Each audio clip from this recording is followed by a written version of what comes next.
My husband has incurable cancer, and a customer doesn't want to wear a medical mask because he is terminal anyway. 3 years later, she is still getting her karma. So, my amazing, beautiful, super cool mother-in-law owns a high-end hair salon and is a very popular and well-respected hairdresser in our large tourist city. As everyone knows, the pandemic was particularly hard on many businesses, especially in how salons generally operate. When they finally opened again for the first time, wearing a mask was the law. Salons not following this law were actively fined and/or closed. On top of that, my husband was diagnosed with a rare form of lymphoma around that time, which makes him extremely vulnerable to any and all colds, flu, and infections. This is where the real trouble started. My mother-in-law had a long-time client named Janet, who refused to wear a mask. My mother-in-law explained to Janet that she had to wear one because it was the law, and she could be fined far more than her styling costs.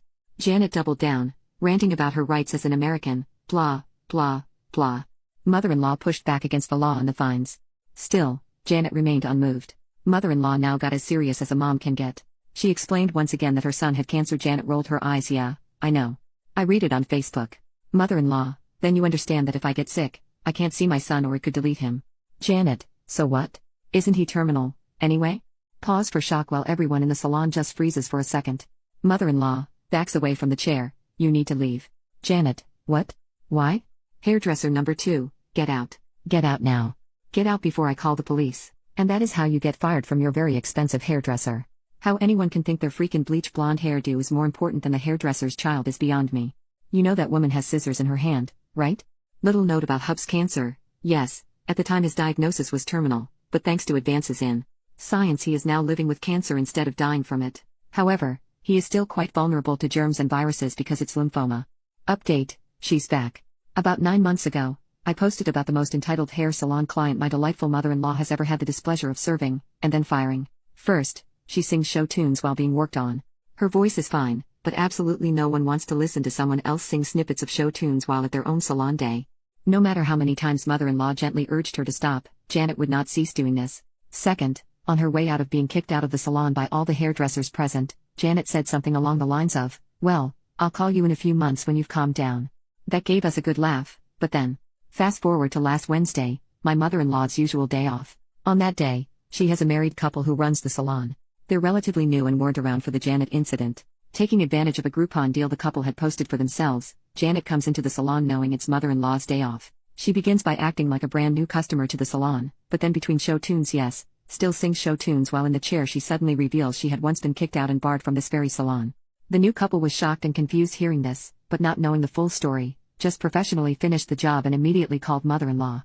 When they heard what had previously transpired, they were gobsmacked and extremely apologetic, but how could they know? It's not like they have a do not serve pic hanging up with the only client mother-in-law has fired in 50 years. Lol. Obviously, the couple has no interest in ever serving her again. Mother-in-law then sent a text to Janet, ensuring she understood where she still stood. Hi, Janet. I understand you were in the salon the other day.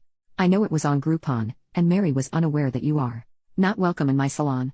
The way you disrespected me in the salon at that time and added to that the attitude you had when I mentioned that my son has cancer and that I needed to be extra careful was atrocious. How can anyone say to a mother or another human being, well, he's terminal, isn't he? In the future, please find another salon. If Janet's usual entitled streak continues, and she dares retort, well, no one is going to give a poop. But it would also seem that many of the predictions about other hairdressers not wanting to serve her were quite on the nose, which is why wealthy Janet is now Groupon hopping through the newest stylists in town. Janet is now blocked. She can't even call the salon or anyone who works there. Fifth, karma is chasing Janet down. She can't find another experienced, high-end hairdresser. This is a wealthy woman who is willing to pay $300 a cut and can't maintain a regular schedule again. Mother-in-law had been her sole stylist for over 15 years. Even in a big city like ours, it's a small community for stylists and techs. Why go overboard when the problem is now crying in her pillow because she couldn't get her special Christmas hairdo, which used to get every single year for over 15 years because only mother-in-law knew how to do it?